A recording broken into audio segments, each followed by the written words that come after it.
a student at BITS-Pilani and also as the student coordinator of the Pilani chapter of SPICMECE, where like Jayant and the other students, I would be, I think, among one of the students who would be receiving the artists and trying to ensure that their stay is comfortable while they are at Pilani. So the circle seems to have come full today, where I'm on the other side of the spectrum, being received by students in this manner. So it really feels very nostalgic, and I thank you all for this warm welcome, and to Triple ITD Kanchipuram for this invitation. Of course, it's nice to see so many young people here, but whilst I'll talk about a subject which I don't know how many of us really liked while we grew up, in our school growing up days, by a show of hands, be honest, how many of you really liked history? Wow, you surprised me. You liked history the way it was taught in school? I didn't listen to the entire question. My question for the survey was, how many of you liked history the way it was taught in school? Now I want a show of hands. And did you like the history teacher? So what? Some of them who raised hands for that. So you liked the subject, but not one of you liked the way it was taught in school? Not even one? Not one here. One. You're the only exception in this hall. Are you sure? You're just trying to ensure that you like the way, which school do you come from? Which part of the country do you come from? Telangana. Okay, your history teacher really should be proud of you. You have held the flag high amidst an entire class of everyone saying they didn't like it. So, but then you're not alone. I was with you there as well, just as you know. It will shock even my history teacher back in school that today I'm counted among the historians of India, because while growing up, I think history was one of the most hated subjects, and maximum punishment if I've received in school, it has only been for history. It would always be kneeling down outside class. Because extraneous details, who succeeded whom, which year what battle was fought, just mugging up everything and committing it to paper to make some marks in the exam. I think that's how it used to be taught to us. But then as you grow up, you realize that this is not just a discipline which you mug up and then learn some facts and forget.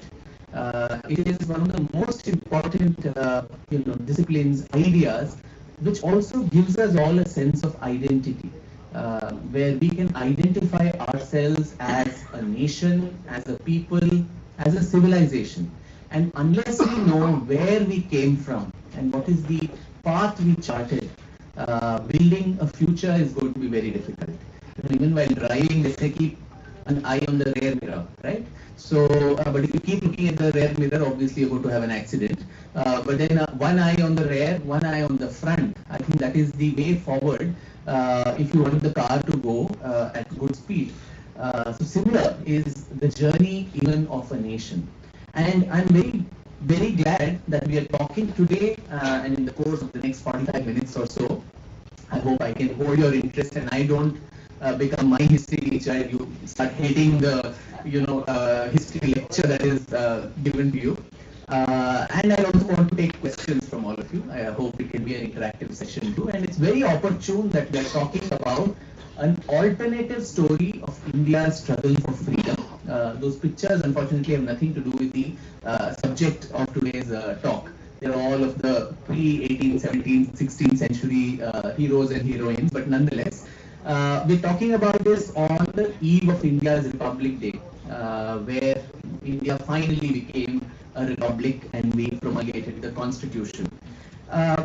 For the longest time, I think we have always been taught a very simplistic, linear, monochromatic view of why and how India got her freedom. Right? We were told that we had a non-violent movement, which was largely led by Gandhi and the Congress, and that is how we managed to get freedom. While that is true, and I'm not undermining the importance of that movement, along with that there was another extremely important mass movement led largely by young people like all of you, and I think that is where the resonance and the importance comes for all of you too, which unfortunately have never been told to us in the manner that it should be told. I think it is mentioned in our history textbooks as isolated incidents of bravery, a few young men here and there who threw some bomb, who did some other, assassinated somebody or something, not shown to us as a movement. So the case of the brave revolutionaries of India, in the course of this talk, I will try to trace for you this connection right from 1857. So what happened in 1857? Would some of you remember at least the first war of Indian independence? I'm so glad you call it that and not the Sepoy Mutiny. I'll also tell you the story behind who named it, so and so on. And so from then to 1946, when you had the naval mutiny in Bombay, we still call that a mutiny. It should have ideally be renamed as the last war of Indian independence, because barely a few months after that mutiny broke out in Bombay and other parts of India, India got freedom.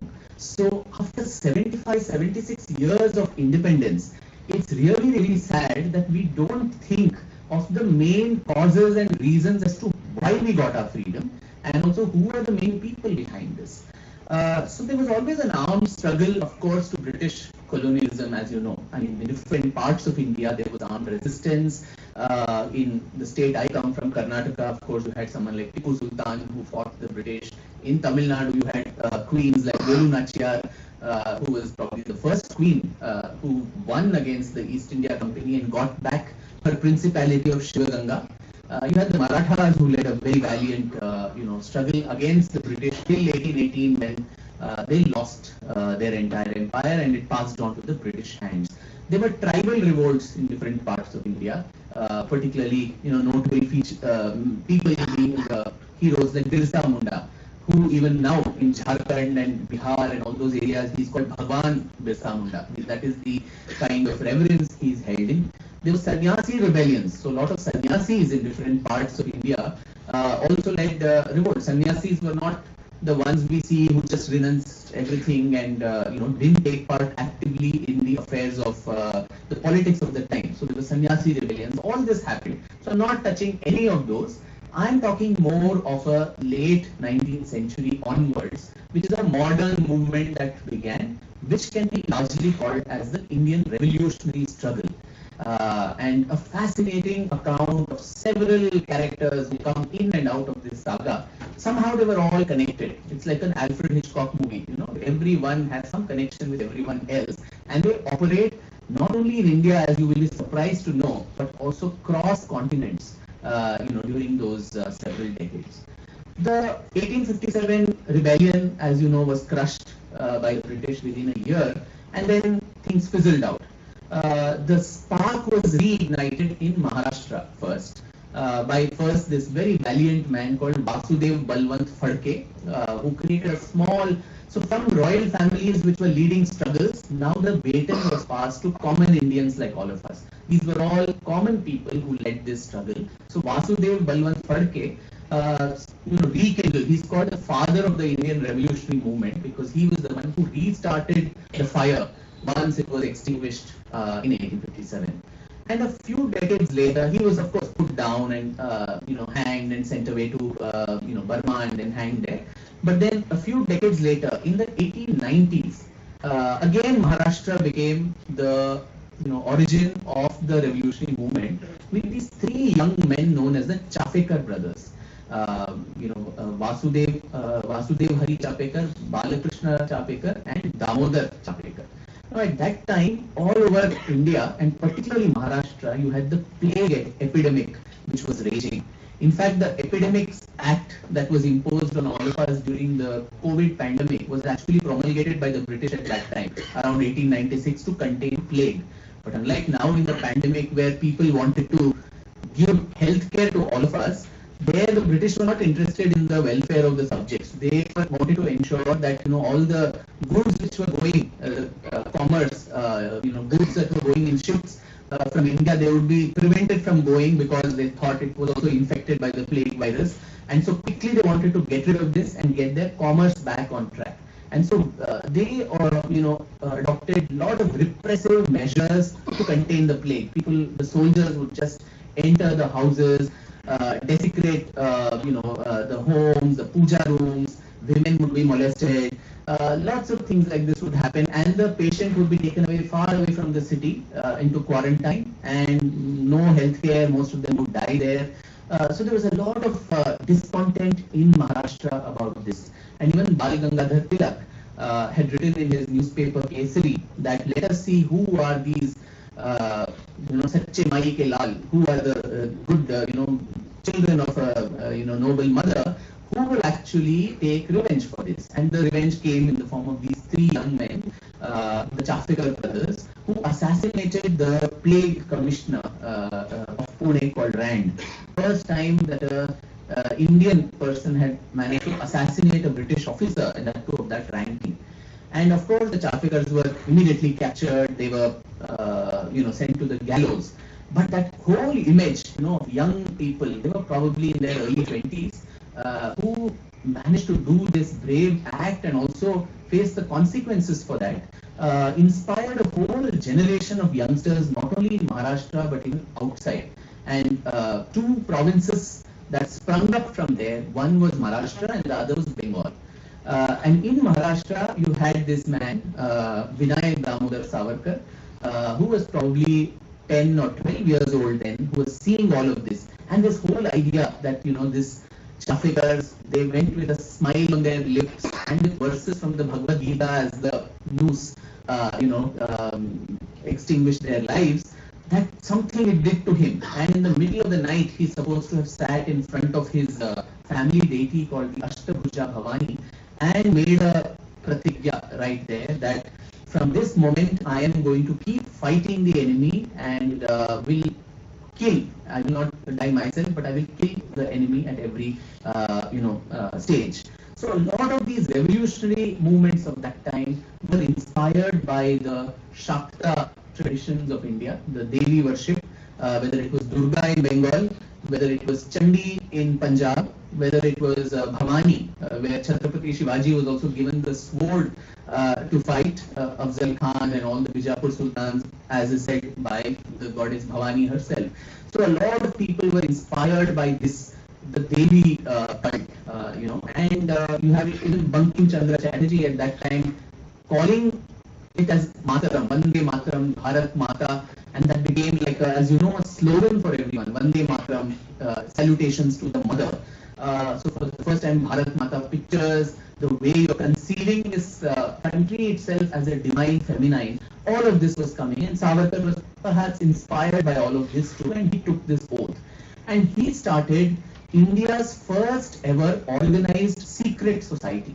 So it was a Gupta Sanstha, secret society, which met quietly in the backyard of some home, where a bunch of young people, again in their late teens, early 20s, not older than that, they would try and inculcate a sense of patriotism amongst themselves, and also decide strategies for how can you liberate the country, being inspired by what they saw outside. And they were inspired by the Italian revolutionaries. Italy was going through a major revolution then, with people like Garibaldi, all of these people, Mazzini, revolutionaries like that. So based on that, they formed this Abhinav Bharat, or Young India, which soon mushroomed chapters all over, starting from Nashik.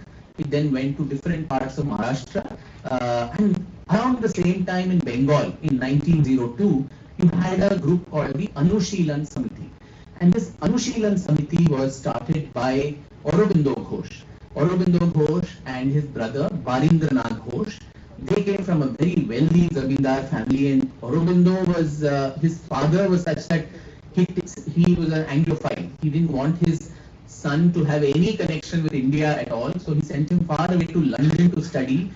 He was not given any access to any Indian language, any Indian Shastras, traditions. He wanted him to become a Babu. So study for the ICS exam and come back and become a ruler who will rule over the millions, as Macaulay had asked us to do by learning English. So Aurobindo, for the first, I think, 15, 16 years of his life, he knew no Bengali, he knew no Sanskrit. And then finally, some pull was there, and he comes back to India, and he writes in his autobiography that the minute he put his foot on the Indian shore in, I think, Bombay. When he touches the coast, Mother India blessed him with a whole, downpour of energy, which kind of welcomed him into his embrace. And from there he goes to Baroda, starts working under the Maharaja of Baroda, Sayaji Rao Gaikwad. A lot of these Maharajas of princely states, overtly they would be supportive of the British, but behind the scenes they were supporting, giving finances, money to all these revolutionaries, because they had an axe to grind. If the British went away, they would get their independence back. So Gaikwad was supporting Aurobindo, and through that help, the Anushilan Samiti was formed there in 1902. And just imagine Maharashtra on the western side and Bengal on the complete eastern side. The two were constantly talking to each other. They were constantly meeting very surreptitiously, underground, network that was there. When there were Congress meetings that were happening, they would come as Congress delegates by the day. By night, they would all, do this underground work. How do we get to manufacture bombs? What is the technology, chemical technology to put together picric acid and all of that and ensure that bombs are created? Because by then the British had also prevented us from Indians from having arms and ammunition. So this was going on for some time, and in fact in 1905, when Curzon planned to partition Bengal, in Maharashtra there was a huge uprising, and you had Savarkar organize India's first ever student bonfire when he was a student at the Ferguson College there, and large cartloads of foreign clothes taken and set to fire there to protest against this. We think of bonfires, and Gandhi's picture comes to mind. Almost 20-25 years before that, you had this young student, maybe he was of your age, then for which he was rusticated from college. He also had to pay a heavy fine also. The principal, the directors did not like these kind of activities to be done by the students. So, but then these people were undeterred. I think they were made of a different metal. And Savarkar also got a scholarship then to study law in London. And he goes to London. The person who gives this scholarship is a great philanthropist of the times, and his names also, unfortunately, I think none of us would have read or heard about while we were growing up and reading our history textbook. So at least having those names in mind and a recall itself would be a great tribute. So there was this man called Shyamji Krishna Verma, and Shyamji Krishna Verma, sitting in London, he galvanized the entire Indian revolutionary movement. Now the natural logical question, why should he go there and organize? He could have sat here and done that instead. But here, in India, the sedition laws, like how it is now, even then it was very, very strict. So if anybody spoke against the government, you could be sent away for jailed for life. But back in Europe, you could do propaganda against the government. You could write against them. You could organize. You could do any kind of protest. So a lot of Indians started going outside India, and they started organizing this revolutionary movement. So some of the greatest names in the Indian freedom struggle, in that alternative story that we have, were there in London at that time. There was Shyamji Krishna Verma. There was this lady called Madam Bhikaji Kama. Bhikaji Kama, if there's someone from Delhi here, there's a Bhikaji Kama place in Delhi, but I don't know, even Delhiites wouldn't know why it is named so. Whether Bhikaji Kama, is it a person, is it a man, woman, nothing. I mean, this is Bhikaji Kama place. So it's a metro station or something, that's all you would know. But this lady was a Parsi woman from Bombay. Imagine in those days, in the 20th century, early 20th century, a Parsi woman in Bombay fighting against her father, her husband, divorcing the husband, and plunging into the whole act of freedom. Moves away to Europe.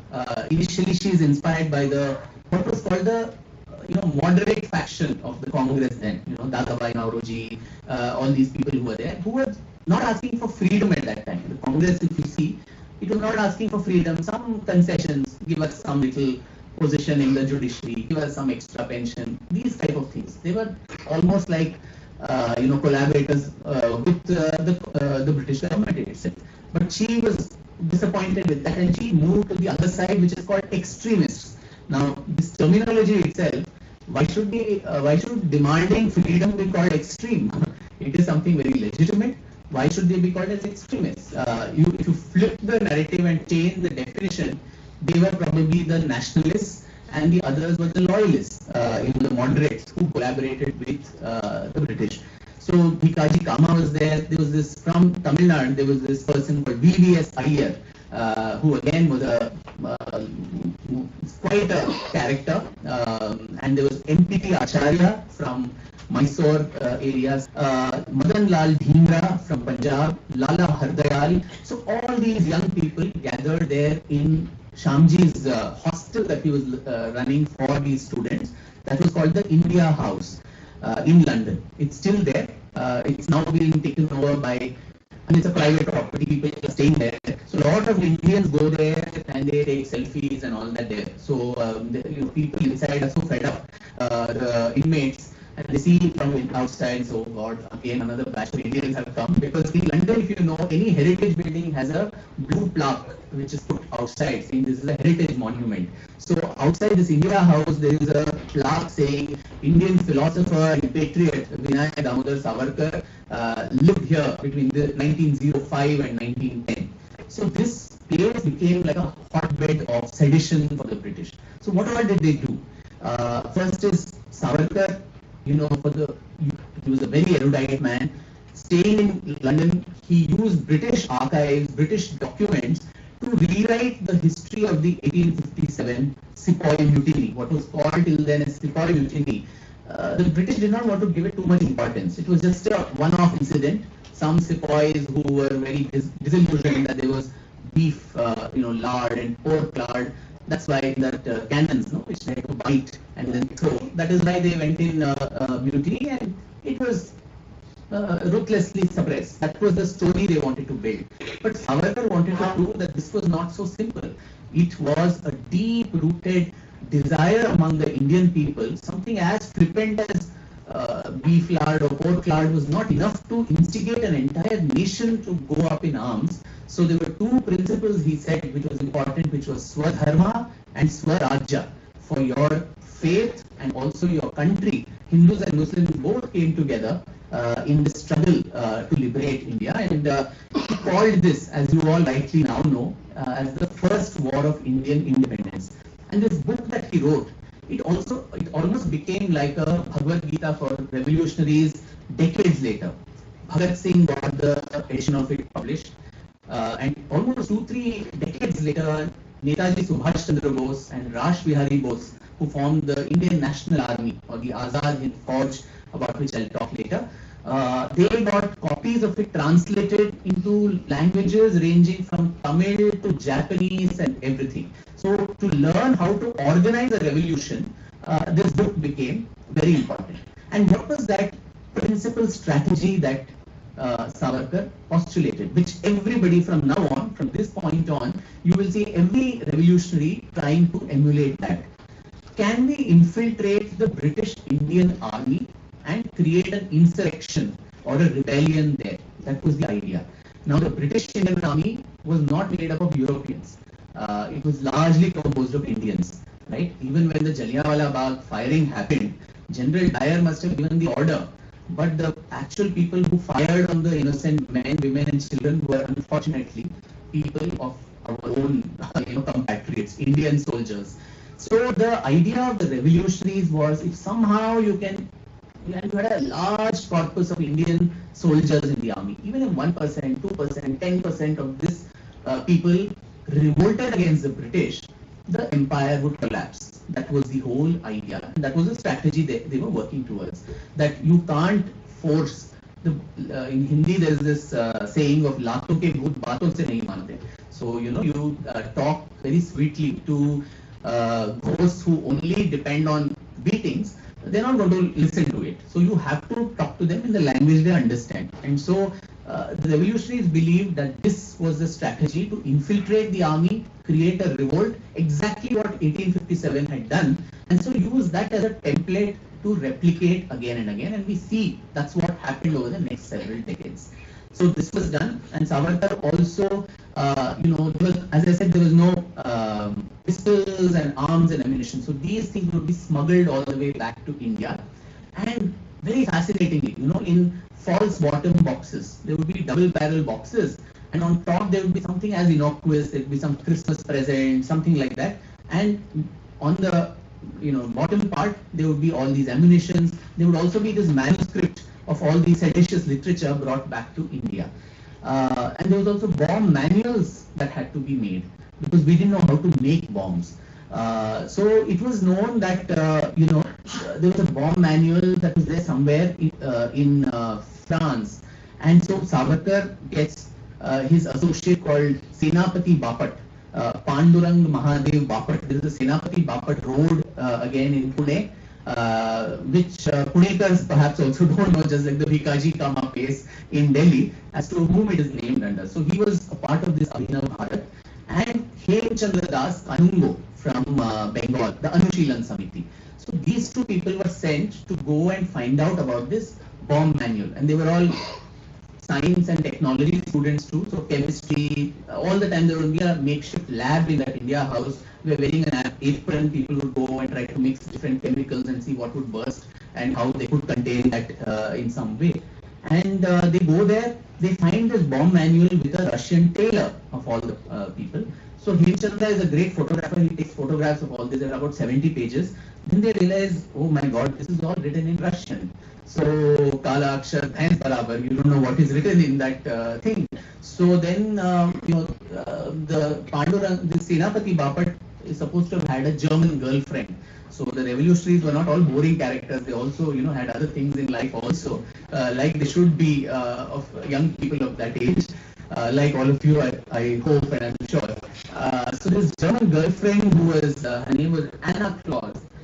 She was doing her MBBS or something. So she knew Russian. So they took it to her, and this woman was so lazy. She took 6 months to, just translate those 70 pages. And finally, that was translated into various Indian languages, English, from English to Hindi, Marathi, Tamil, Bengali, and they were again smuggled back to India. And using these manuals, the people started, and the pistols and ammunition that came smuggled, simultaneously, lots of explosions and attacks started in different parts of India. One branch went to Bengal. You had the famous case there called the Maniktola bomb blast in Alipur, where Alipur jail is right now in North Calcutta. That is where the Maniktola blast happens, with people like Khudyam Bose, Prafulla Kumar Chaki, Aurobindo Ghosh, Barin Ghosh, all these people from the Anushilan Samiti. In Maharashtra, you had what is known as the Nasik conspiracy case, where using the same pistol that was sent, Anant Lakshman Kanhere, assassinated the district magistrate of Nashik, who was very oppressive. And the British were suddenly, scared, because the same bomb manual translated into multiple languages were intercepted all over India, and they said, how could this happen? We thought we had stopped, after the Chafikars, we executed them, assassinations and political murder. So surveillance, catching the entire, network, all that began. And so raids happened, the entire Anushilan Samiti was wound up, most of the people were taken, imprisoned, some were hanged, some were sent to this horrible place called the Kala Pani, the dark waters, the black waters of Port Blair in the Andamans, not too far from here. And I'll talk a little more about that in due course. And so also in Nasik, the whole Abhinav Bharat, Savarkar's own brother, elder brother Baba Rao, he was also packed off in the Nashik conspiracy case. But they knew that this was not coming out of India. There was an external hand also that was going on. And so there was surveillance even in India House, constantly spies, like as I said, a Stockholm yard that was there. They were constantly having spies who were looking into who were the people who were doing what inside India House. And finally, they realized that there was this puny man who probably never wielded a gun himself, Savarkar, who was behind all of this. And at that very time, you had this man called Madan Lal Dhingra, who was Savarkar's, one of his pet students and followers. He also assassinated right in London. In London, there was this man called Curzon Wiley, who was in charge of the, student dean. So thankfully he's gone. So you had the dean of all the Indian students who was in London, but he was collaborating and trying to keep intelligence about who was doing what against the British crown. So the revolutionaries were really interested to bump off Curzon Wiley. And Madan Lal Dhingra took it upon himself in a party that he had called for Indian students in London. This man goes, Madan Lal Dhingra, he goes and shakes his hand, and then point blank, Curzon Wiley is shot dead. And that sends more shockwaves all over London, saying not only in our colony back in India, but right under our nose with the king sitting right there, these fellows are doing this kind of seditious activity, and we really need to clamp this down. Strategic re-entry. So, and that is how Madan Lal Dhingra was hanged in the Pentonville prison in London. And that kind of unraveled the entire revolutionary movement in London. The British clamped down India House, the hostel was closed, all of them escaped, some of them, even Savarkar escaped to France, because that was again the area where all these people were operating. Shamji Krishnavarma had moved to France, Bhikaji Kama was there was this man called Sardar Singh Rana, and I must tell you, the first ever flag of independent India was designed by Savarkar and Hemchandra Das Kanungo, and Bhikaji Kama as a woman was given the task of unfurling it at the International Socialist Conference in Stuttgart in Germany in 1907. And she goes there with Sardar Singh Rana. The British try to prevent this from happening at any cost, but she just jumps on one of those cables, unfurls the flag and says, from today India is independent. And this was way back in 1907-08. So Savarkar also goes there, but he's somehow not too happy. He feels he's let down his people. He's enjoying there while his own brother has gone off to Kalapani and all that. So he comes, he says, I'll face whatever music I have to, face. And he comes back to London, and even as he's getting out of the train, he's imprisoned. And all of them were then sent off to, as I said, the revolutionaries were always sent as political prisoners to Kalapani. So also the Anushilan Samiti people, all the Barin Ghosh, Ulaskar Dutt, either they were hanged, if they were not hanged, to suffer life. It was called transportation for life. That means almost 25 years or 50 years of imprisonment of young people who were 20, 25, 26, that age. Savarkar too was, I think, about 25 or 26 at that time. And that opens another chapter in the history of the revolutionaries, the kind of struggles that these people underwent there. And I'll dwell in a few minutes on that, as to how, even the basic human rights or facilities were not given to them, like good food to eat. Most of the food used to be stale or rotten with pieces of reptiles and insects that were there in it. And eating that, most of the inmates would end up with diarrhea. Now to even talk about this is so terrible, but I think we owe it to them to at least talk and hear about all of this. And you had fixed timings to go to the toilet, and if you had diarrhea and if you wanted to visit repeatedly, you were not allowed. So the cells were so narrow, they were just like 5 feet by 2 feet kind of narrow cells.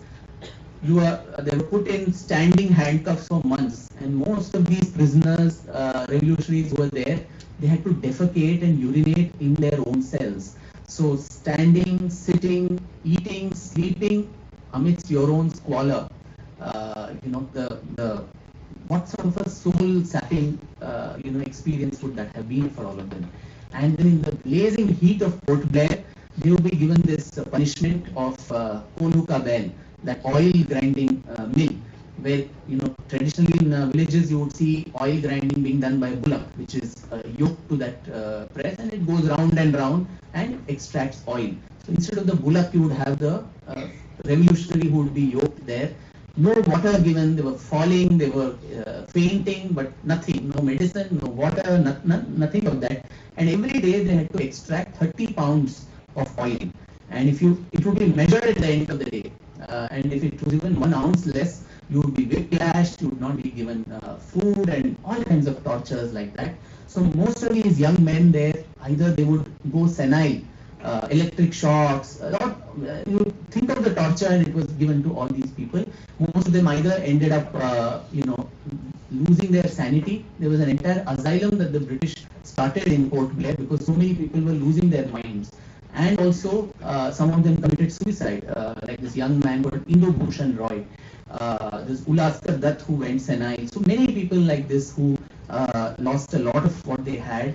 And today, of course, if I ask, now we know these names, but before this, or even if you go out and ask anybody, can we name 5 people, who suffered in Port Blair in the Kalapani prison, because of whom today you and I are sitting in this room and able to talk freely, breathe in free, independent India, celebrate Republic Day tomorrow.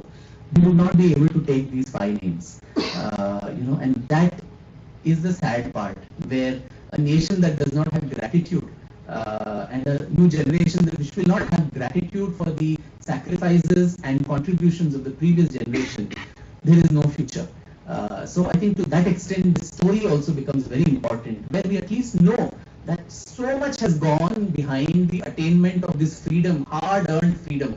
People have paid with their lives. They also had as young people, they had aspirations, they had careers, they had families to take care of, they had romantic interests, they had all of it. But they sacrificed all of that and ensured that India became free. So to that extent, and despite all this, the British were not able to crush the spirit of these revolutionaries, and that becomes important.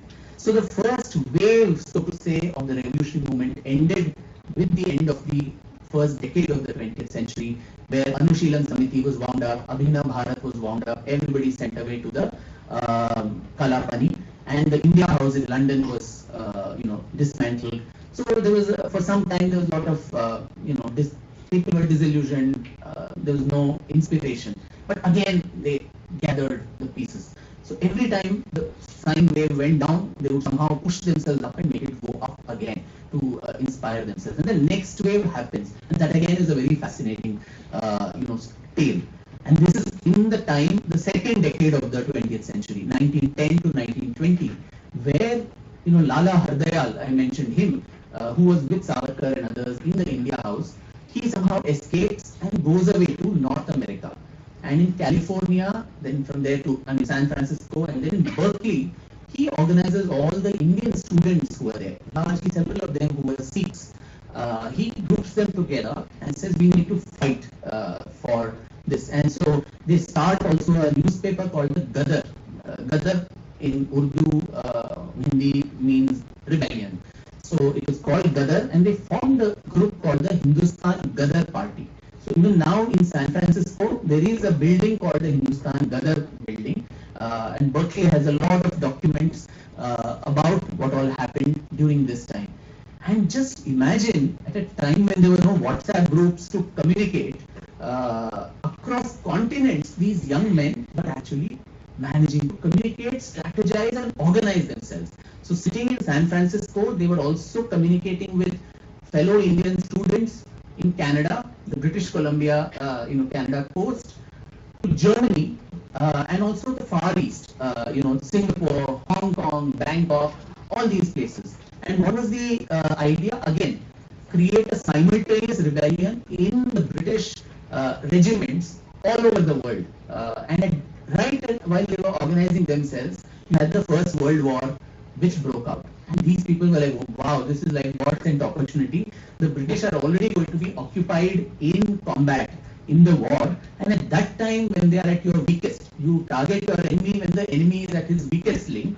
At that time, if you do it, then high chances that they will succumb. So simultaneously, they had planned that there will be an international, not just India. Just see the amount of planning and strategy that on Christmas Day of 1915, December 25th, 1915, they had planned that Singapore, Hong Kong, Bangkok, Berlin, India, Canada, San Francisco would simultaneously rise in rebellion. Everything was set, the blueprint, the plan was set, but usually, India has usually lost because some of us have been traitors to our own cause. So there were some informants, the the greed of money, the greed of some power, some little stupid things which some of the people who were part of the movement, they gave away all these secrets to the British. In fact, 300 Mauser pistols from Germany were supposed to come to the Indian coast in Odisha at Balasore. And there was this revolutionary called Bagha Jatin who was part of this. After Anushilan Samiti died, there was another group called Jugantar. So he was supposed to capture all these pistols and circulate. So Bagha Jatin was caught and of course executed. At this time, while Hardayal was doing what he was doing in North America and Canada, you had another very interesting man who was in India called Raj Bihari Bose. Raj Bihari Bose in 1912, in the heart of Delhi, in Chandni Chowk, when the Viceroy Lord Harding was going on his elephant in a procession, and just after, by then the capital of India had shifted from Calcutta to Delhi, so the British were, triumphant. We have created a new city, Lutyens, Delhi coming up, and all of that. While he was doing that, using these bomb manuals and all that, this man Raj Bihari Bose threw a very huge explosive to kill the Viceroy, and by a narrow margin the Viceroy actually survived. He fell off his elephant, he broke his spine, and for several months he was lying in hospital. But this Raj Bihari Bose quickly escaped, and he goes away in exile. They were masters even at camouflage. These guys, you change your and some of you have seen Rang De Basanti. You know how quickly they would change their costumes, attire, disguise, and then he went away to the Forestry Research Institute, which is still there now in Dehradun. In 1912, he went there as a research associate in the FRI lab, in the chemistry lab there. And nobody realized that this was a criminal who had thrown a bomb on the Viceroy. In fact, nobody realized it so much. He created such an act there that he was so remorseful about what happened to the Viceroy. Oh my God, it should not. And so 2 years later, when the Viceroy actually comes to that same institute, the same Viceroy, this man is made the person to receive him and so on. So nobody even got a whiff of air that he had such hideous plans. So, but then he was also part of this December, Christmas Day plot to have an explosion all over the world in Indian colonies.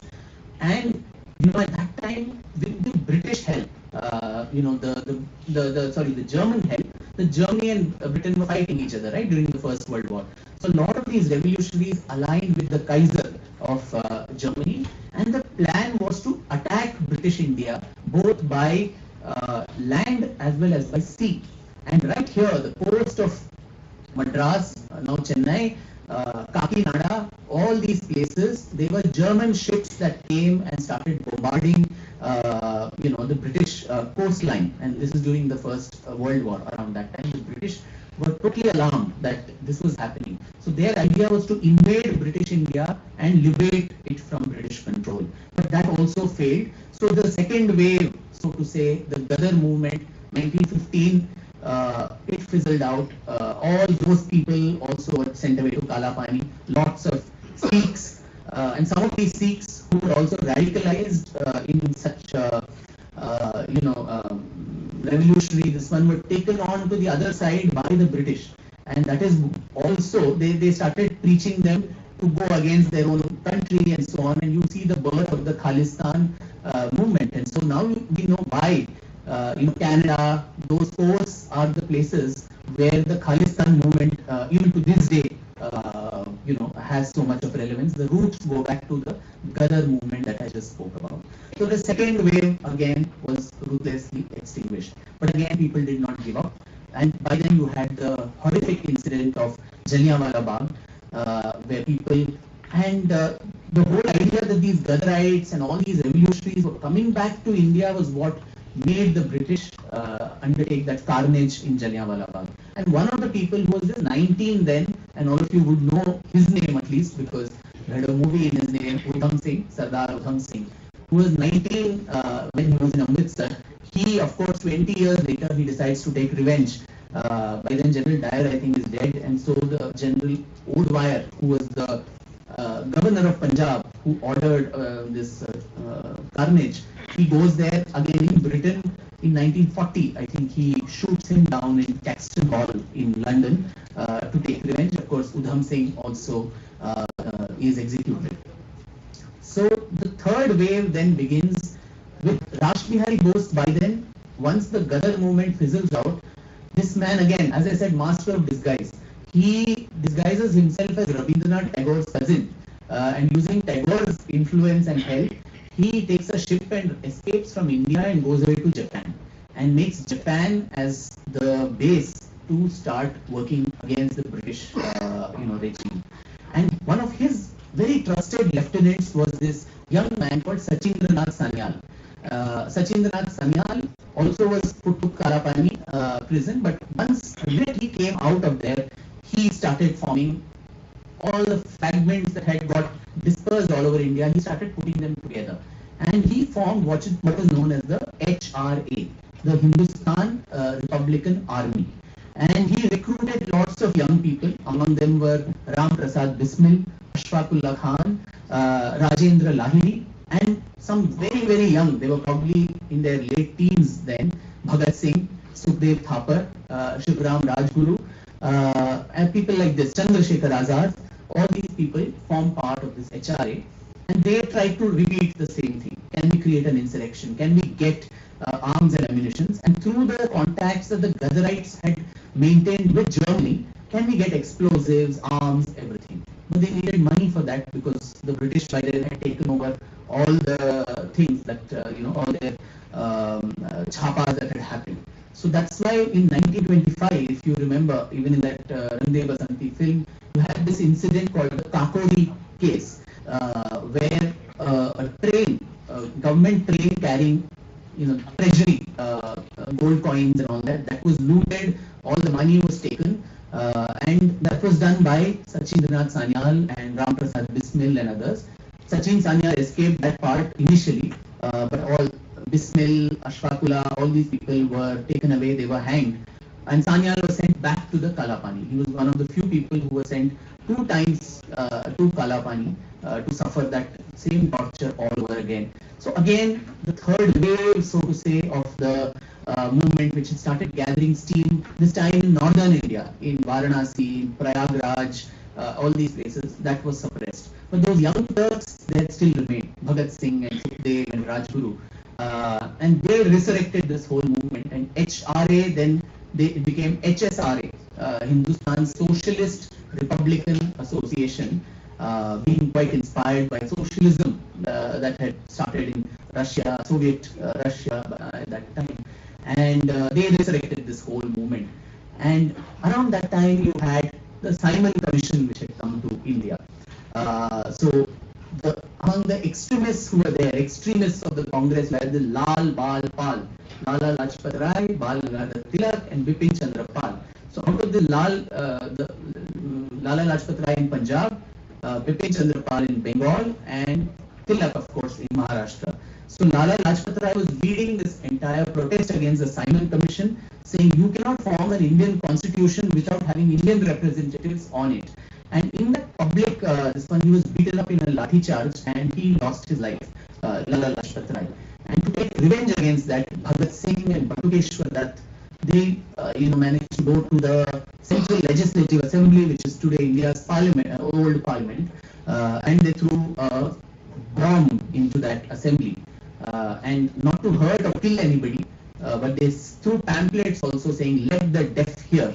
This was done to make a statement that we oppose this. Obviously, they were all holed up and taken away and put to trial. And in 1931, all of them were also executed. Chandrasekhar Azad managed to continue. He was the only one. Again, he was like Rash Bihari Bose. He was master of disguise, changing his attire, changing his this thing, escaping from one place to the other, trying to organize the fragments that had been suppressed.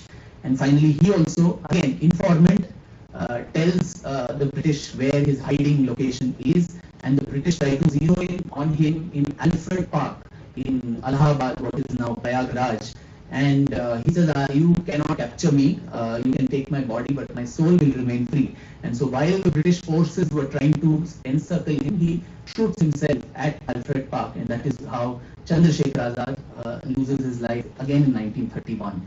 So once again, the movement crushed for the fourth wave, so to say, of the revolutionary movement. So, but if you notice the pattern, the strategy was the same, the characters were all, there was a continuum. Like you have a relay match, somebody is running with a baton, you run your,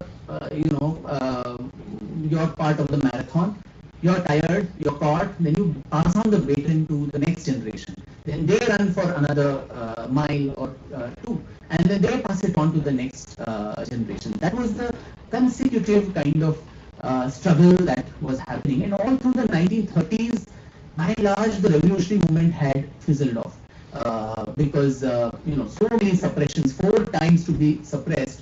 There were small things, there was Chittagong, raids that happened. Those things were there, and a few years before, even in Tamil Nadu, you had V.O. Chidambaram Pillai, who also started building his own ships, Swadeshi ships, to protest against the British shipping company, and he was also caught. So after all these suppressions that started happening, in the 1936-37, once again, the same people, Sachindranath Sanyal, who was back from Kalapani, said, we have to regroup again. And opportunities started showing up in the form of the Second World War, which was now brewing. And they were talking among themselves that we lost the opportunity in the First World War. This time we should not do anything to lose this chance. And so Rashtrapati Bhawan, who was his earlier accomplice, as we saw, he had gone off to Dehradun and from there escaped to Japan as Tagore's cousin. He started what is the Indian National Army, or the Azad Hind Fauj, in Japan, and constantly communicating with Sachindranath Sanyal in Lucknow, and also Savarkar, who had come back from Kalapani, and there were communications between him and Savarkar in Bombay, and Rash Bihari Bose in Tokyo. And they said, we'll repeat this whole experiment of trying to create an insurrection in the British Army. And they managed to do that this time. And the person who led that finally, if you see so many waves of failure, the final phase of a 4-time failed waves of failure ultimately became Netaji Subhash Chandra Bose. The man who took on the mantle, who had numerous meetings with Sanyal, with Savarkar, with other people, and he escaped from India in 1941, just after the outbreak of the war. First goes away via Afghanistan to Germany, tries to meet Hitler, and tries to convince him of the need to join forces, just like Germany had allied with India in the First World War, as I said, to attack the Indian coast to liberate India. But Hitler was not too convinced, and it was not going to happen. And so that is when Rash Bihari Bose was told that there is this young man. By then he had become too old, so why don't you take his help to galvanize this as an army? And so from there he comes in a submarine all the way to Tokyo, and the Indian National Army, or the Azad Hind Fauj, sets off on exactly the same thing that we had been talking about: how to create a bagawat, how to create a revolt in the army. And back home in India, Savarkar started recruiting people to the British Indian Army, particularly the Hindu people who were in very low representation in the army. Sainikikaran, or militarization boards, were set up. So you enter the British Indian Army, learn the art of warfare, and then defect and give like a feeder circuit to the Netaji's Indian National Army. So many of these young people who got trained in warfare then started defecting and forming the corpus of the INA. And this INA then, as you know, it started attacking Burma. They came up to Kohima, Nagaland, and Manipur, and large parts of the coast, the islands, the Andaman Islands, were liberated. And Netaji was appointed as the first Prime Minister of liberated India by the Japanese. And so I think very aptly the our current Prime Minister renamed those islands as Shahid and Swaraj Islands, and after Netaji, because it was still being called Port Blair and Havelock Island and all of that. So for a short period of time, parts of India were already declared free, much before India actually got the freedom, and Netaji was made the Prime Minister. But again, destiny could have it, he disappeared. Some say he died, some say in that air crash. That still continues to be a mystery, whether he came back as Gughnami Baba and all those stories. Nobody would know what the truth is. But he vanished from the scene. The INA was defeated, and this was the end of the Second World War too. And all these INA soldiers were then captured, and the British did a foolish thing of a strategic mistake to put all the INA soldiers on trial in Delhi. And these were famous as the Red Fort trials. They were put in barracks in Delhi in the Red Fort, and public trials were conducted. Now for the rest of India, or particularly the army regiments in India, nobody knew what Netaji was doing. I mean, it was so far away. The means of communication for common people were not as good as it is now, Twitter and Instagram, and see all of that and find out. So people did not know. But this INA trial, and that was done in public gaze, ensured that common people also began to know the sacrifices that these soldiers had put for the INA. And that suddenly led to, unintendedly, a spurt of nationalism among Indians, and also particularly the Army and Navy in India. So that led to, in 1946, what is known as the Royal Indian Navy Mutiny, RIN mutiny in Bombay. Sailors went on strike, and they came into the open in Bombay with Netaji's photographs and demanding freedom, and that fire spread very quickly to the army units too. In Madras, in Jabalpur, in Karachi, army and navy units started erupting in revolt. And this was in February 1946. And by then the World War had ended. Britain, though it had won the war, it had been weakened significantly economically, and it could not afford to maintain the colony as big and vast as India. So that was one thing. But this fear that once again 1857 would repeat, there would be a revolt within the army and navy. And you know how in 1857 there was a mass carnage of Europeans. They didn't, let anyone go. Kanpur, you had massacres and all that. So they constantly feared a repeat of that, and they were seeing this is happening.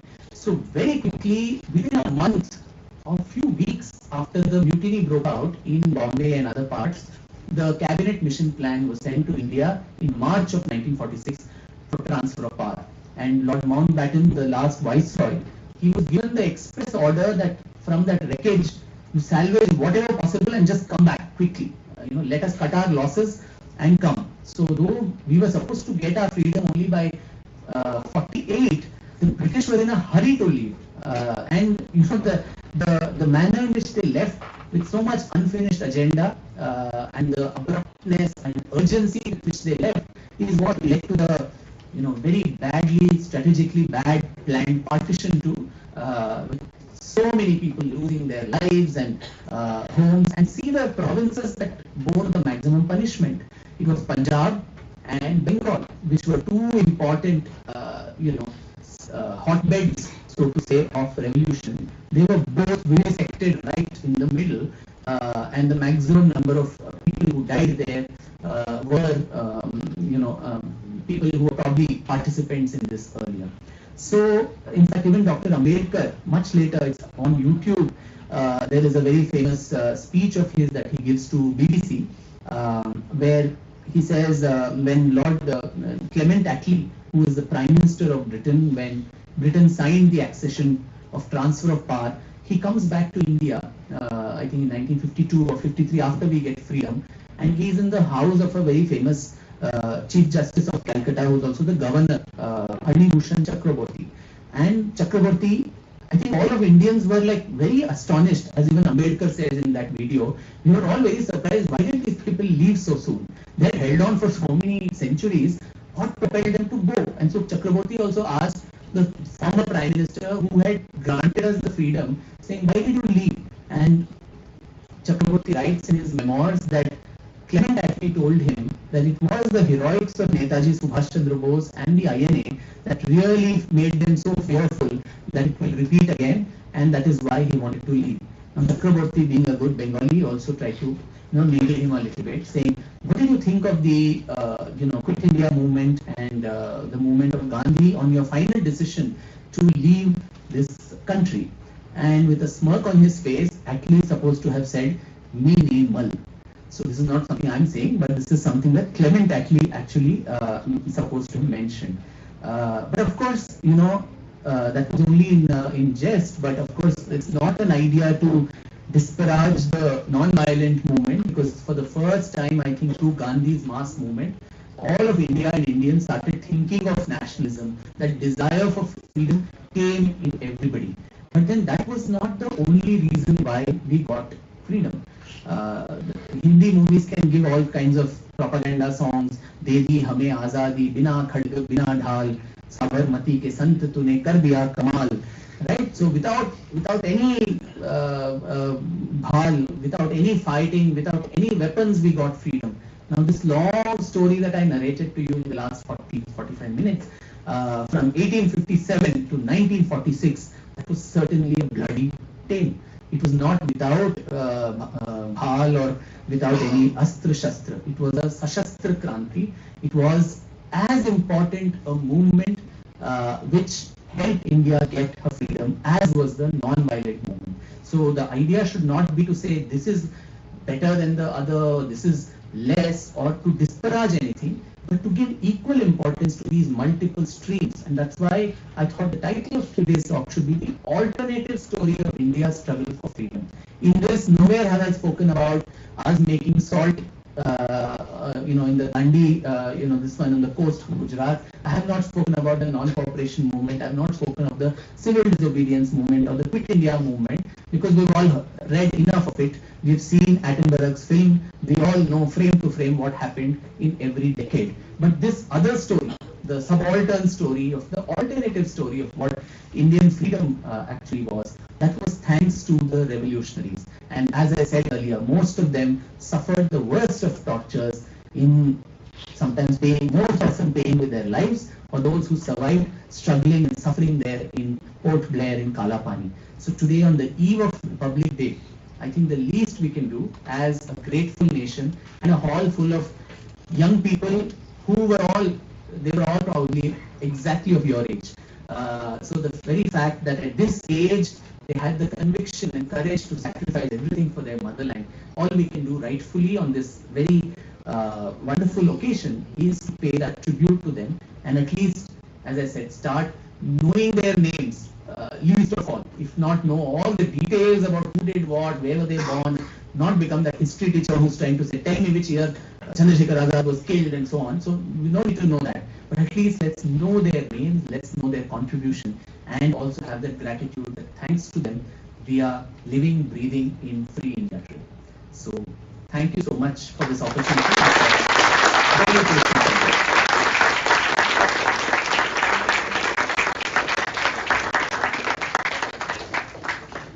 Happy to take questions. Unless I've been so clear.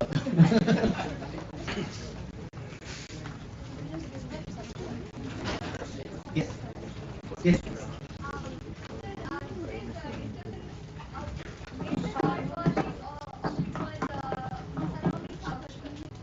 No, I don't think so. Was it around Savarkar more? I thought he was the first wave. We spoke about 4 waves. Yes, sir. So, I'm actually a bit hesitant and scared both simultaneously to ask this. Please don't be. Yes, because me myself, although I'm coming from a physics background, I am very much interested in history, and especially in this part. And by knowing the character of Savarkar, like the person he was, I have a very much conviction in my mind that I have read somewhere about, I don't remember exactly when he was caught. I think 1910 or somewhere like that. Yes. I don't remember Yes, properly. 1910. And he was sent to Kalapani. Yeah. And how much truth and controversy it is in the story or myth or whatever we can say that did he really write any mercy petition to the British, and how and after he released from there, what was his actual movements? Right. This part I am really interested of. Sure. Very good question. I'm glad you asked that. I knew that it might come, and that's why I didn't bother to talk about it there, save my trouble in the lecture.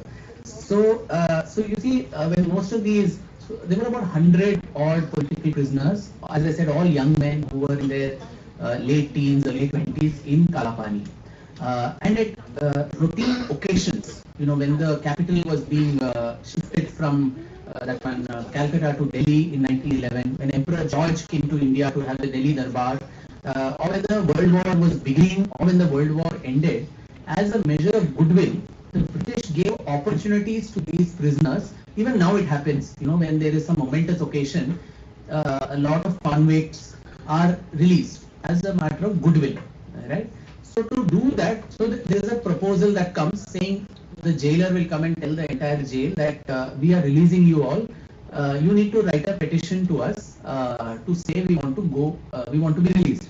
So unless there is on record, you don't get the opportunity to go out. So Savarkar, Barin Ghosh, Sachindranath Sanyal, these were the handful of people who were educated young men who knew English, and Savarkar was also trained in law, so he knew British law, and he constantly kept arguing, in law, can you tell us what our status is?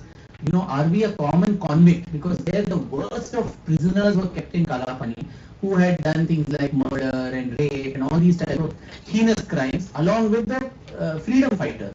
He said in any civilized society, freedom fighters, political prisoners will not be treated like a hardened criminal. We are not criminals.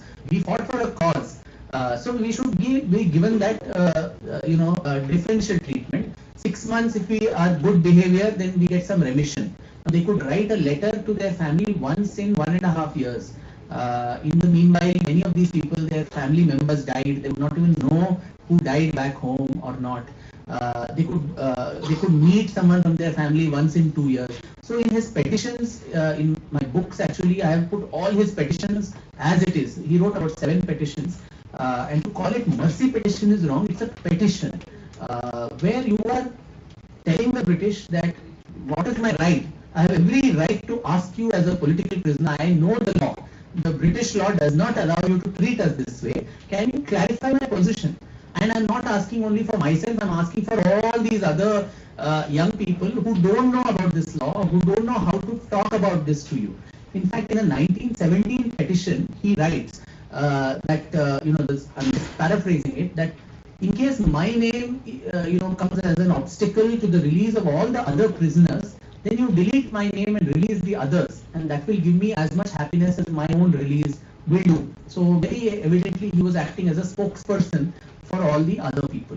Now even Sachindranath Sanyal, whom I mentioned, he writes in his own autobiography, it is in Hindi called Mera Bandi Jeevan, a beautiful book, which actually his grandnephew and a very dear friend of mine, Sanjeev Sanyal, who's also a writer and so on, he's from the family of Sachindranath Sanyal, he's translated it into English, Mera Bandi Jeevan. So that, if you read that also, Sachin Sanyal says, on the advice of Savarkar, I wrote a petition, same to same, what he wrote, even I wrote. I was released, but he and his brother were not released. And why was that? He gives a reason also, that the British really feared them, and they felt that if these men were released back to Maharashtra, the Bombay presidency, which the revolt had come down, that would get re-instigated. So while batches and batches of prisoners were being released, I think Savarkar and his brother were among the last batch to be even released. And so the very fact that the British never trusted them, and in fact there's one man called Reginald Craddock, who was in the Home Department, Home Ministry, who comes to Port there to interview some of these people. And Savarkar was considered the leader of the revolution there. They used to call him Bada Babu, because he knows English, he can talk to the jailer, he can confront them like a union leader. So they talked to this fellow, And Reginald Craddock, he writes in his official jottings on his way back to Delhi that I had a long interview with Savarkar, and he's absolutely unrepentant or unremorseful of whatever he did. Now, this is an official British document which says that. I mean, at that time when the British minister has come to you, you could have done one Sashtang Pranam and said, from today I am, selling my soul to you, please release me right now. The British himself is writing that he showed no regret or remorse. Now, he was released in 1924. So there were 14 years that he spent in jail. You were right that he got caught in 1910. So 1910 to 1924, 14 years in prison. And then he was released conditionally in 1924. And what were the conditions? That you will not participate in politics and you will be house arrested in Ratnagiri district in Maharashtra. You can't go out of that place for anything. Even though there was plague there, he could not go. He had to be there. And constant surveillance. And this house arrest was supposed to be, and restriction on joining politics was supposed to be for 5 years. Now, after 5 years, his case would come for review. He had to write a petition again. This thing has been completed. So can you please let me go? That's how you make an application. And so when they do that, if you see again in my books, I have mentioned the British record saying we don't trust this man. He's having constant underground networks. Both Baba Rao, his elder brother, and Savarkar, Chandrasekhar Azad, Bhagat Singh, all these people, they were constantly communicating with the Savarkar brothers, even while he was in Ratnagiri. On the outward, he was doing something else. So these people were all, as I said, about Raj Bihari Bose, about so many others, Chandrasekhar Azad, they were masters of double speak. Outside you will show something, you will act as that lab assistant in chemistry lab in forestry department, but actually you are a hardcore revolutionary. So similarly, outwardly, Savarkar was doing all this caste eradication, movements in Ratnagiri, where to unify the Hindu society, remove caste, create inter-caste dining, inter-caste marriage. The first temple where people of all castes could go and worship, called the Patit Pavan Mandir and all that. That was Jekyll and Hyde. So the Hyde part was, you were also confabulating with the revolutionary movement and providing them all kinds of support. Even Netaji, before going away to Japan, to Germany first, 6 months back, before that he had met Savarkar in Bombay, and it is said that was when he gave the whole idea that no point doing one more non-violent movement, civil disobedience, nothing is going to go from that. Enemy is our friend. So if the Germany is Britain's enemy and Britain is our enemy, go and ally with Germany and maybe that will help us. So because of that, the British never trusted him, and what was 5 years kept getting extended every 2 years, and it went to 13 years. 13 years of house arrest.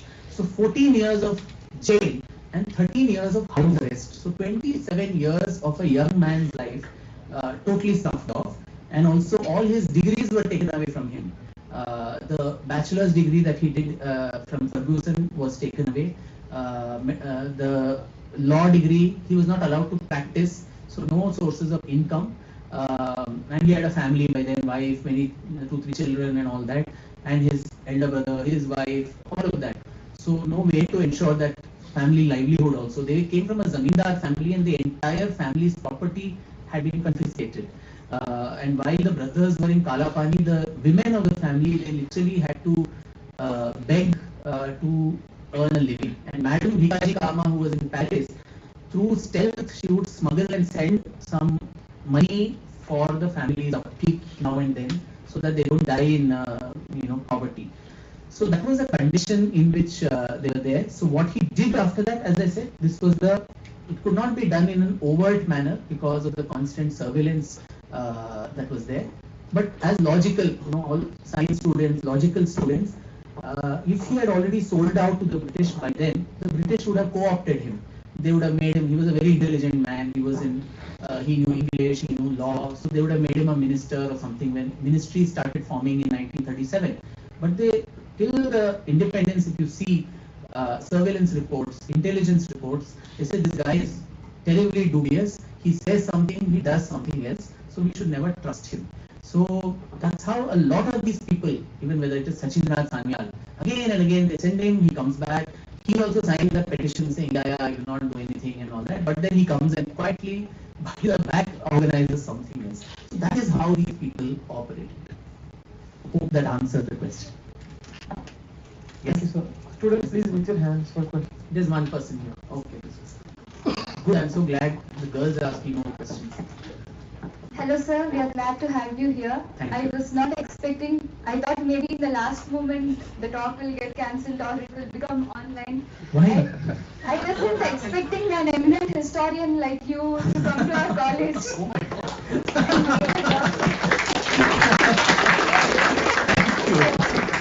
I have 3 questions for you sir. The first, I thought you said it might get cancelled because the administration thought this is too seditious topic to talk about. Yeah, please go ahead. yeah, so the first question is, you have mentioned in your talk about Tipu Sultan. Yeah. There are a lot of controversial opinions about Tipu Sultan. Some say he's a nationalist patriot who fought for our independence. Some say he just fought the British for his own personal gains in order to retain his kingdom. He has wiped out a lot of Hindus from the place where he ruled. So what is your take on that? What is the alternative story of Tipu Sultan which we don't get to hear anywhere? Yeah. And the second question is, when you are narrating these alternative stories, what are the challenges that you face from the historians that are already there, who have been putting all this not so important things as the most prominent freedom movements in our textbooks? And what is the kind of opposition you face from them? And the third question, how do you manage to look so young?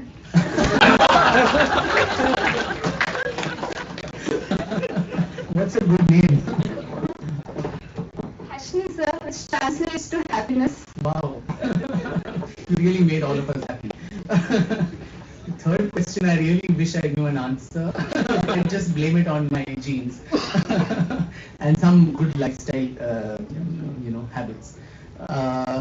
On Tipu Sultan, there's a whole biography that I'm writing of his, which will come towards the end of this year. But before that, you are right, because you can't call that as a freedom struggle at that time, because while he was extremely brave, a warrior who fought the British, there were 4 Anglo-Mysore wars that his father Hyder Ali and he fought, and in 2 of them, Mysore got a grand victory. When Hyder was in the command, they came to the very gates of Madras, Fort St. George, and ensured that the British had to sign very humiliating treaties to ward them off. Your second Mysore war, you had the Treaty of Bangalore, which was probably the last document where an Indian power had an upper hand against the British. That was there. But the whole idea that he was fighting for freedom of India and all that is a little far-fetched. Because as you already said, he was fighting for protecting his kingdom. And who are the kind of people he was allying with for that? He was allying with the French. And the French were no less imperialist than the British. Pondicherry, which is right some distance from here, became liberated much after the rest of India, got free. And if you see some of the letters that he wrote, Tipu wrote to Zaman Shah, the ruler of Afghanistan, and also the Shah of Persia and Iran and all that place. He writes very openly, saying, inviting all of them to invade India to defeat. So even the revolutionaries asked the Germans to come and invade India. But here, if you see the subtext, it is the motivation is different. And he clearly in his letters he writes that you invade India to defeat the Kafirs, the infidels, which were both the British as well as the Marathas, who were the main, power in India then. And from Afghanistan down to Kanyakumari to the east, everything, let us beat the British and then divide this whole country amongst ourselves and establish an Islamic caliphate. This is what he writes there. And as you rightly said, the kind of tortures that some of the other communities, both Hindus as well as Christians, if you go to Bangalore in Karnataka, the Syrian Christians, the Kannada Christians were there, the kind of tortures they faced, the destruction of churches. In Coorg, the Kodavas, who hate him to this day. The Nayars of Malabar, who also don't like him. The kind of atrocities and tortures in Coorg, even dead bodies were converted. Forget living people, even those who were dead, they were also converted to Islam. And these accounts were being sent to the Caliph, saying, I am the legitimate. By then the Mughal Empire had totally crumbled. You had the Mughal ruler who was like a puppet under the hands of the Peshwa, the Marathas, right? So he was trying to build a case saying, I am more devout Islamic than the Mughal ruler. I am the legitimate ruler of India. And even the name of Mysore was changed to Sultanate-e-Khudarad, or the God-given empire. Places' names were changed. Bangalore's name, Mysore became Nazarabad, some other place became Islamabad, Jalalabad. So all names were changed. Kannada was replaced with Persian as the court language. The Mayangars, the Mandya Mayangars of Melkote, they were because they were trying to liberate the kingdom against this man. So because Tipu and his father were usurpers of the throne, there was originally a Hindu ruler, the Wodeyar of Mysore, and so people wanted to re-establish their old kingdom. So these Mayangars were acting as cahoots with the Maharani who was displaced by Tipu. So 700 of the family were ruthlessly killed on Naraka Chaturdashi before Diwali. And to this day, after 250 years, the Mandya Mayangars there do not celebrate Diwali. It is observed as a day of Shraddh and mourning. It lives in their collective memory after 200 years, 250 years. This was 1785 that he did this. But to this day, while the rest of the country celebrates Diwali, I think they do it after 1 week or something like that. So there are all these things too. So to call him a freedom fighter and all that is a far-fetched. Similarly, even people like Velu Nachiyar and others whom I mentioned in my talk, it was an armed struggle. It was an armed struggle against the British. But I would not trace or put them under a freedom movement. They were all doing it to protect their kingdom.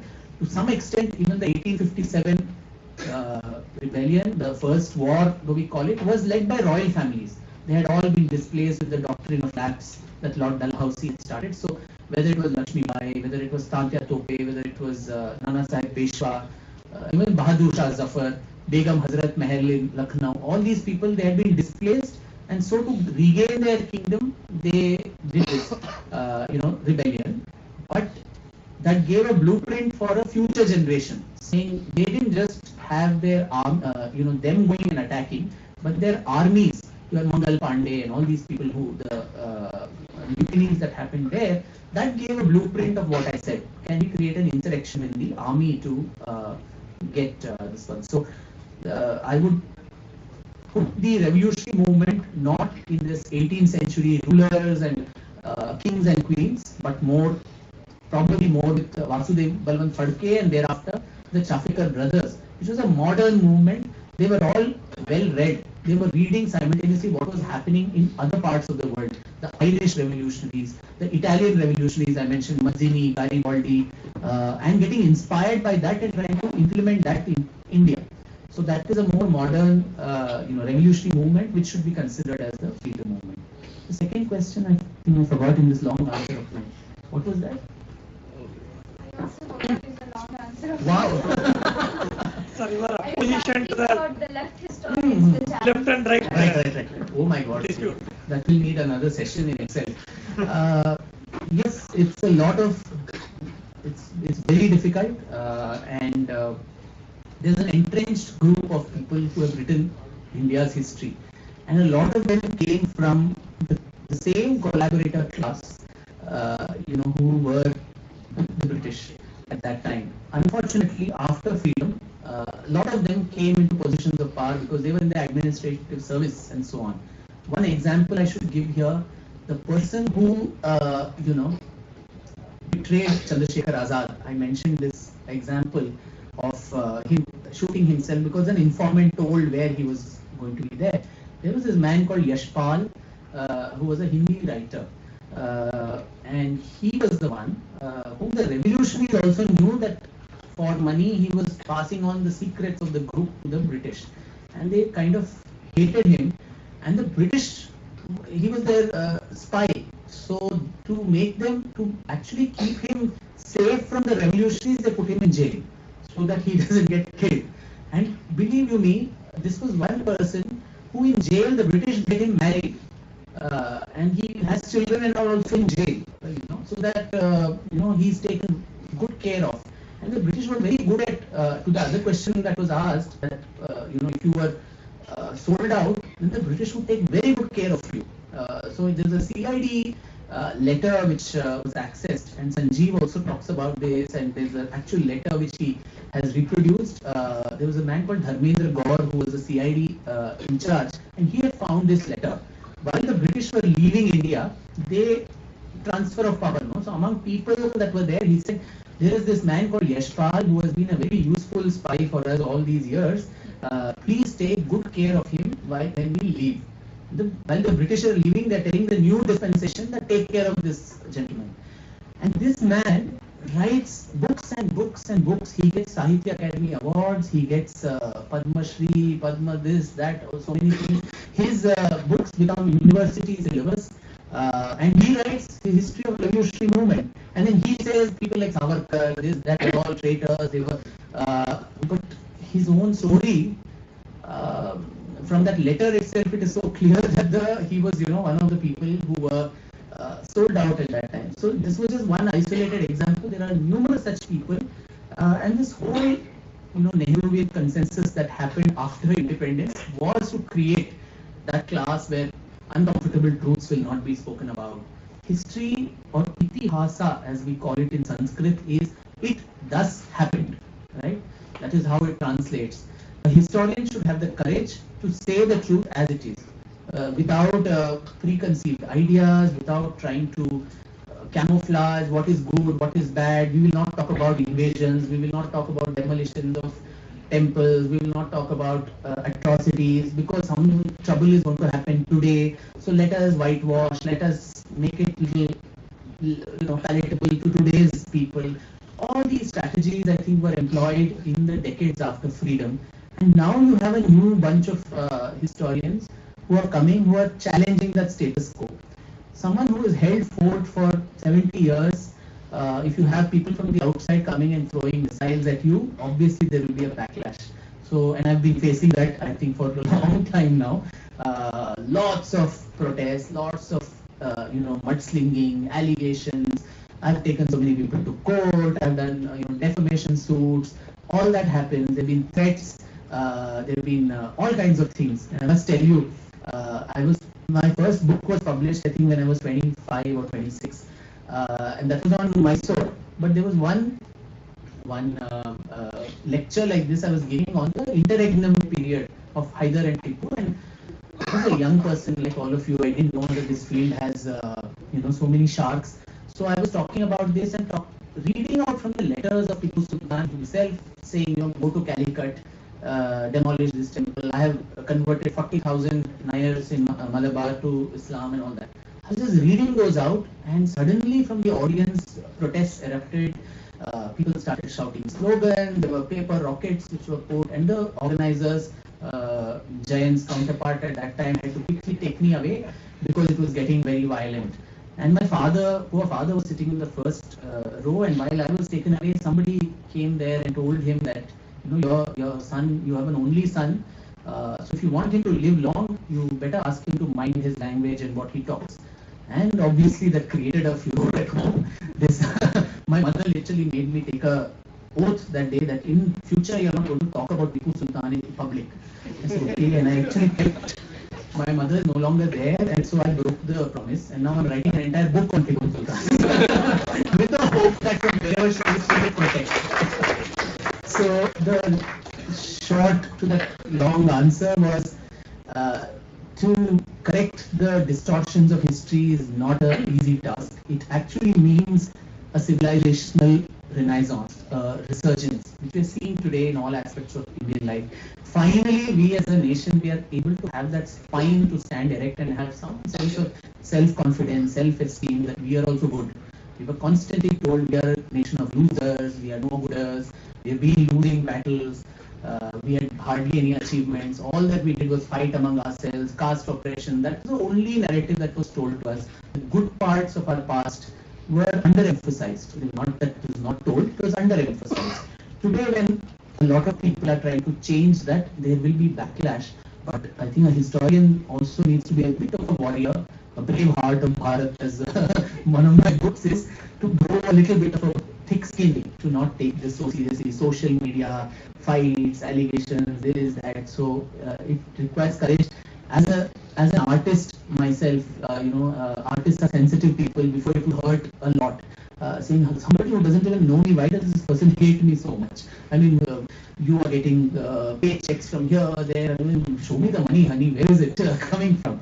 So it would hurt before, but slowly one needs to realize you really need to be build nerves of steel if you really have to.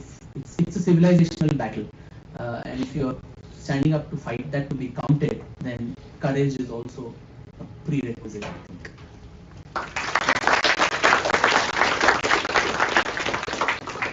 Thank you for 3 lovely questions. I'm sorry about the third one, I didn't have any cogent answer. So I think we can finish the question. Okay. Have a good time. Okay, probably one last question. I'm okay to sit for Akhanda Ramayanam also. Good evening, sir. Good evening. I'd like to ask you about colonialism and coloniality. Colonialism is, we obviously know that occupying the land is rich land, they loot everything and they go to their motherland. But everybody agree that it's really bad. But some of parts of our society don't agree that coloniality is a good thing. It's good that British came and the railways have built infrastructure. And had they not come here, we were all barbarians and we will kill each other. What do you think about that? I'm sure all of you have gone through that very voluminous book of my friend Sai Deepakrit. So the first volume of decolonization, coloniality and all of that. No, in short, colonialism, according to me, is not just looting this thing. So to me, there are 3 aspects of colonization. One is political occupation, what the British, or what I would not call only British as colonialism, right? From what the Turks, the Arabs, the Timurids, whom we call the Mughals, they came and occupied politically, took parts of land and established kingdoms. That is one form of political colonization. The second is economic colonization, where you loot, as you said. Use the raw materials from here, send it back there, drain the wealth. If you read Angus Madison, who's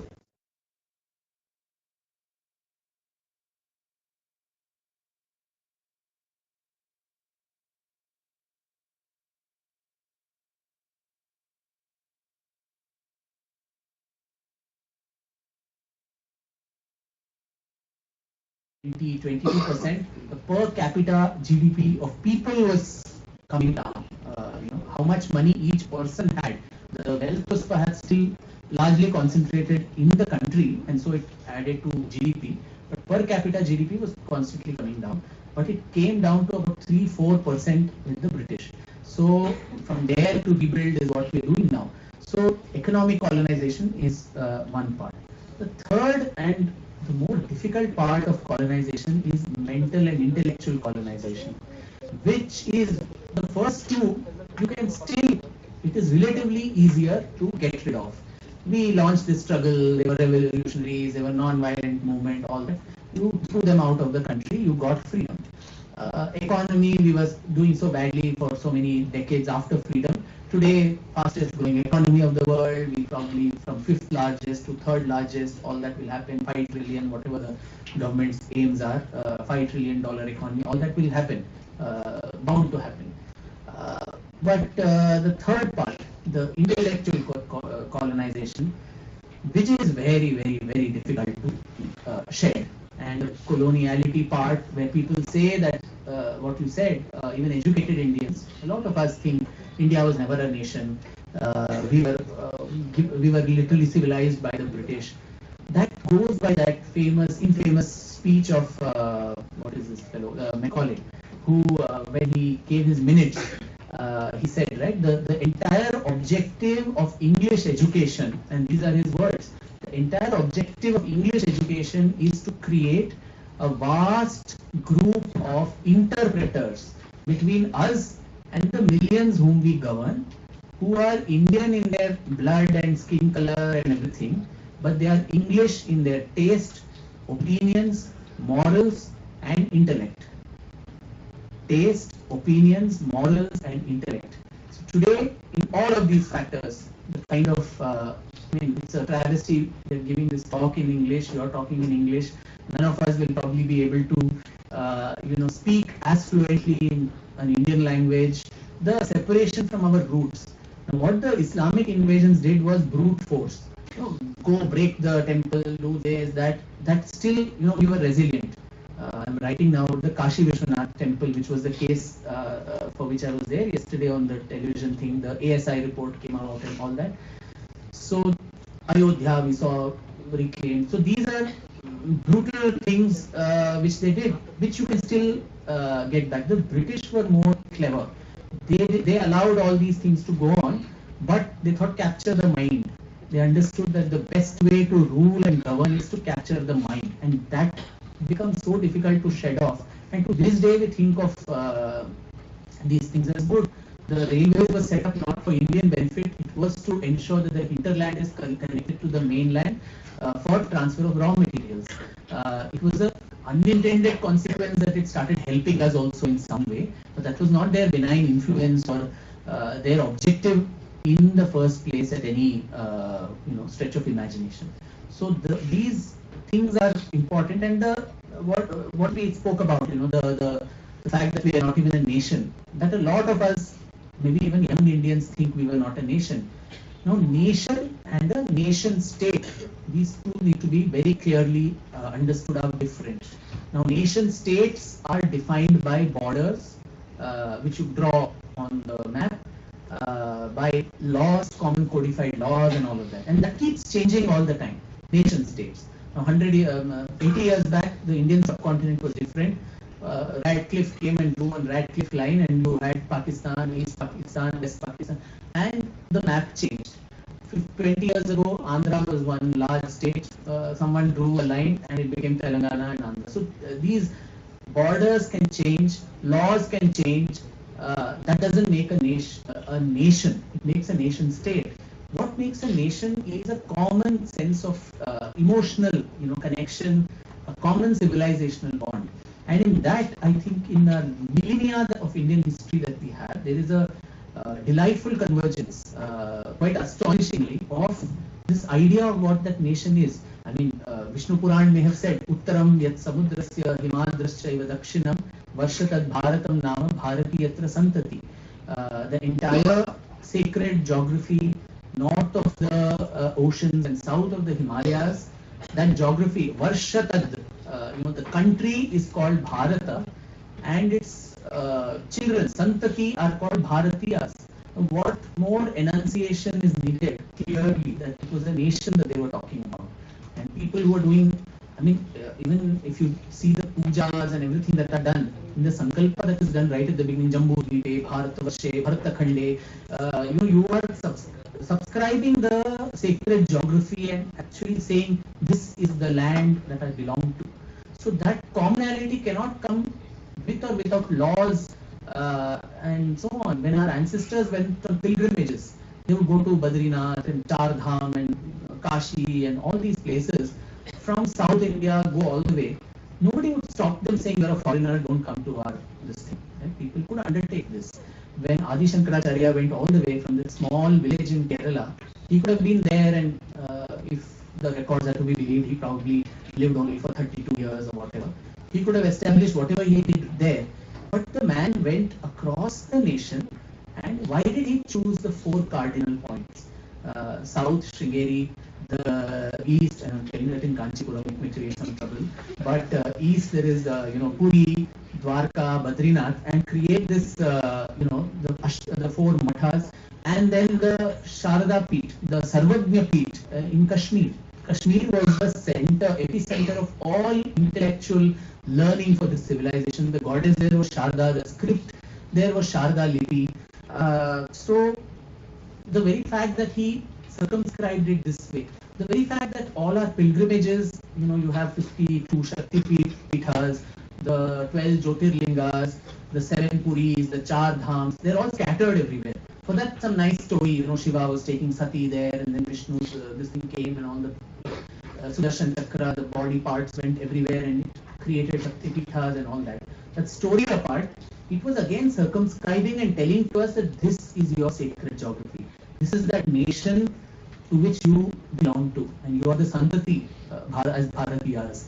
So that which British could come and tell us about it, that has come through our ancestors over centuries, and it also gives a sense of non-parochialism. Sitting in Tamil Nadu, if I feel I am the best, I am the greatest. There are 20 other places which have mountains, rivers, forests, in different parts of this geography, which are also sacred. So that sort of connection, the emotional bond, that is what is a civilizational bond, which cannot be defined by sterile laws, which can change by the stroke of a pen in midnight. This takes centuries and centuries of lots of people who have to work together. And so to shed the third aspect of colonization that I spoke about, to get to this, that will take a long time. And that's what I think some of us are trying very hard to do. If through the future of this country, like all of you who are sitting here, if you probably understand this subtle aspect of it, it will go a long way making a difference.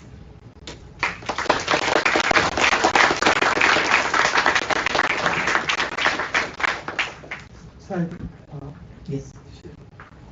Sorry, you want to come?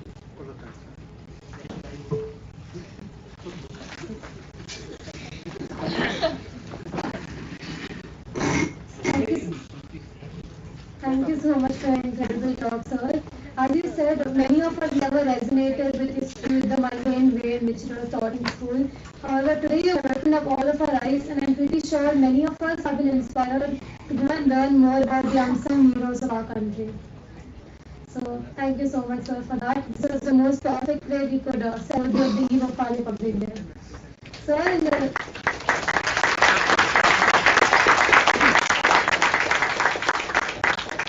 the light of Swami Vivekananda Jayanti National Youth Day, we have conducted an essay writing competition, and I request you to felicitate the winners and participants of the competition. So we have 3 winners. All 3 essays were equally good. So you're the first, second, and third place. I'd like to call upon the winners, Yogesh, Mokshita, and Monica.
So tomorrow is my birthday, and this is the best gift I have.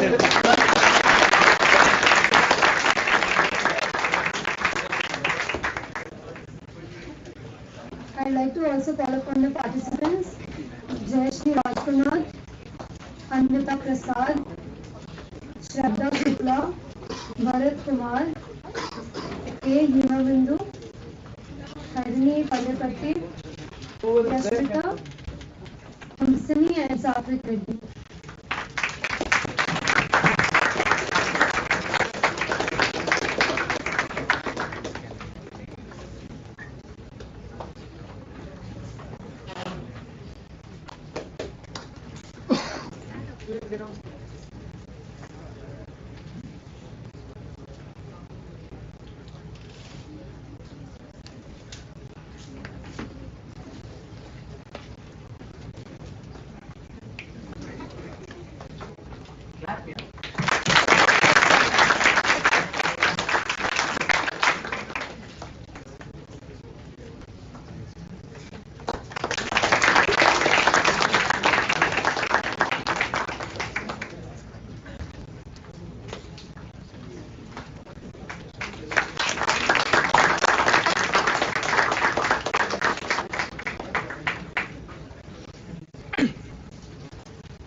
Congratulations to all the winners and participants. The Indian knowledge system encompasses a whole range of arts and sciences, a vast body of textual heritage, a multitude of art forms and traditions, and several schools of philosophy. India has a very rich culture of knowledge production since the time immemorial, and the pursuit of Vidya is a sacred and a lifelong journey. This being our expedition, Team Indexes launched our very own e-publication, Bhutantham. Bhutantham is a blog and hub for all things related to India's rich history, art, culture, tradition and heritage. This blog, accessible at indexes.medium.com, is dedicated to showcasing the beauty and the depth of India's rich heritage through engaging stories and informative articles.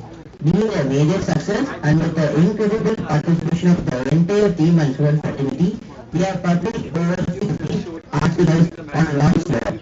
It gives us great pleasure to announce that we have brought it out all as magazine, and together with our yearly report of events and other writers by the students, we present you our Varshik Patrika. We like to call upon a big fan of Professor, grandmother of my friend Saran, and sir, to please release the first edition of the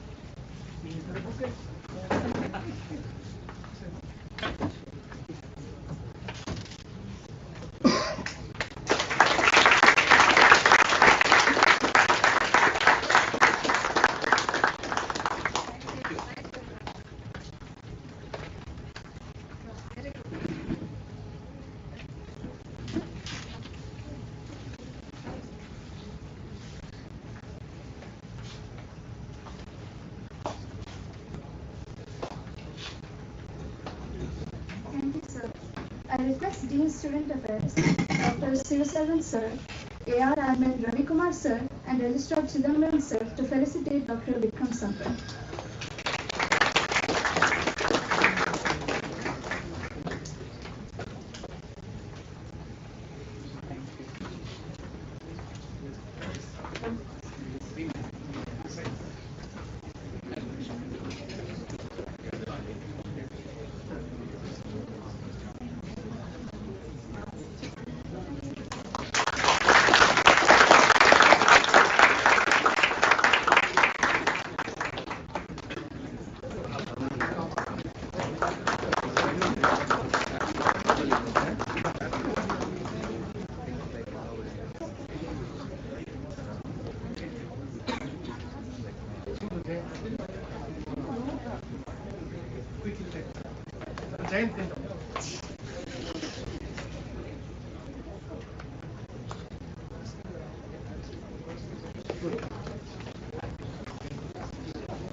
It was an immense pleasure hosting you for the talk, sir. Special mention to Sunita Raghavan ma'am for coordinating the event. It was perhaps a fanboy moment for most of us to meet you in person and listen to you, sir. We learned new things which are not in history books. I'm sure all of us seated here will know the actual history of Bharat. Thank you once again for inspiring and making us feel proud about our history and connecting us with our roots. We can now have a small book signing session and a photo session with Dr. Vikram Sampath. I request students to move in a line towards the stage for the same.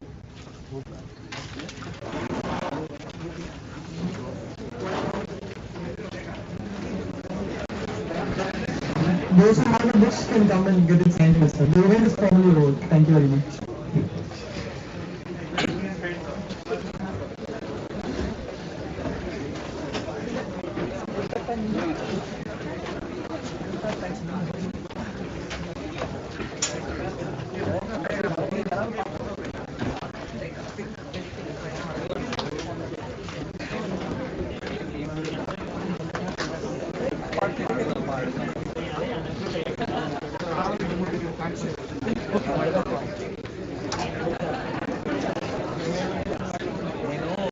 media appearance. So, media appearance